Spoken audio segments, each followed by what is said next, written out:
קודם כל, צריך לנסות להאריך את הרנווי כמה שיותר.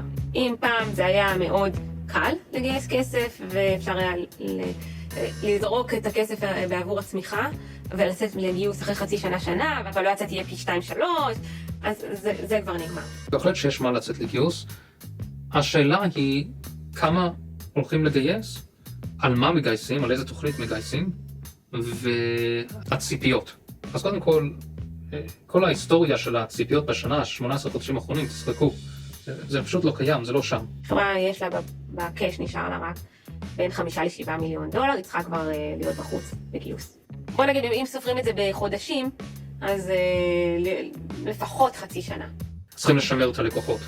יש את האקספנשן שיכולים לעשות עם הלקוחות, אמנם שזה לא יהיה אקספנשן באחוזים כל כך גבוהים, בשלב הזה צריכים לחשבן על 10 או 15 או 20%, לא על פי 2 או 50% או 60%, ולקבל החלטות על תוכנית עבודה שמצפה את הדברים האלה. אבל לצפות זה בכזו דרך שאם השוק חוזר, ואם הוא מתחיל לחזור, יכולים מאוד מהר לראות איך שעם טוויקים קטנים יכולים לחזור לתוכנית מקורית. מצב שבו חברה גייסה כסף בוולואציה מאוד גבוהה, שהסיכוי שלה לקבל אותו היום הוא מאוד נמוך, הוא מצב מסוכן. בעצם מה שהחברה צריכה לנסות זה לבנות תוכנית שתאפשר לה, עם הכסף שיש לה, להגיע למקום שבו היא תוכל לקבל את השווי האחרון בהתאם לביצועים הפיננסיים שלה. אוקיי? אבל לא תמיד זה אפשרי, כי לפעמים הפער הוא מאוד מאוד גדול. יש את החברות שגייסו בשווי מטורף, וגם הוציאו כסף, המשיכו להוציא כסף בקצב מטורף, ומה שרואים עם חברות כאלה זה שהם עכשיו מצמצמים צוותים, והם מנסים להוריד את ההוצאות שלהם, והשאלה עבורם זה שהם מגיעים לגיוס הבא, איפה השוק יהיה ואיפה הם יהיו. אני חושד שרוב החברות האלה יהיו במצב מאוד קשה, כי הם יגיעו לשוק בזמן שאין להם מספיק כסף, או שהם צריכים לצמצם יותר מדי, וגם לא יהיו להם את ההכנסות ואת ה-gross margins ואת ה-efficiencies שצריכים, ואם הם בכלל יצליחו לגייס, אז יהיה בשווי הרבה יותר נמוך ממה שהם גייסו לפני.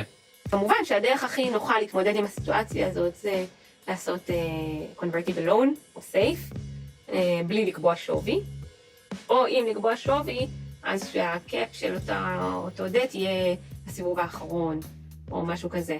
עכשיו, אם זה אפשרי. אם זה לא אפשרי, אז באמת החברה נכנסת לאיזשהו סחרור, שנקרא דאון ראונד.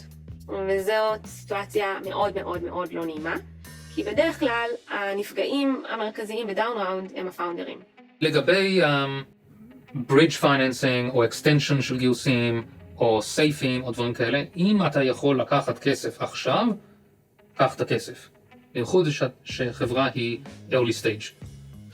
זה פשוט מוריד הרבה לחץ, וזה שם את החברה במצב שכן, זה עלה קצת יותר בדילול עכשיו, אבל זה כנראה יגרום לחברה לחיות. בסבבי דאון ראונד יש תמיד הגנה למשקיע האחרון שנכנס, או כל משקיע בעצם מקבל הגנה, שנקראת ראצ'ט, על המחיר שבו הוא נכנס להשקעה.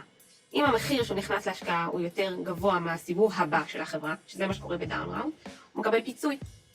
הפיצוי היא דרך הקצאה של עוד מניות עבור אותו משקיע קודם. אז בעצם, נגיד היה סיבוב לא יודעת, סתם ניקח דוגמה, $1 מיליארד, שווי חברה, נכנס משקיע, שם $50 מיליון לפי $1 מיליארד, והסיבוב הבא יהיה ב-700, אוקיי?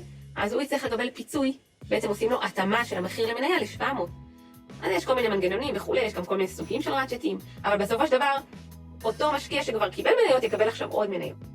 אז דאון ראונד זו סיטואציה מאוד לא טובה, צריך לנסות להימנע ממנה כמה שיותר, אבל הדרכים להימנע מזה זה באמת להגדיל את הרנווי כדי שבינתיים החברה תוכל לצמוח עד שהיא תנסה לפחות to catch up עם השווי שהיא גייסה, ולשמור על יותר יעילות. אם החברה היא גם מספיק בשלה בשביל להגיע לרווחיות, זה בכלל טוב, אז היא לא חייבת לצאת לגיוס. הצד השני של המטבע זה חברות שכן גייסו, אבל הם ראו מה שקורה והם חתכו מאוד מהר, והם הבינו שזה המצב, והכסף שלהם הולך להימשך, במקום שימשך 1.5 שנה או 2, יימשך 4 או 5 שנים.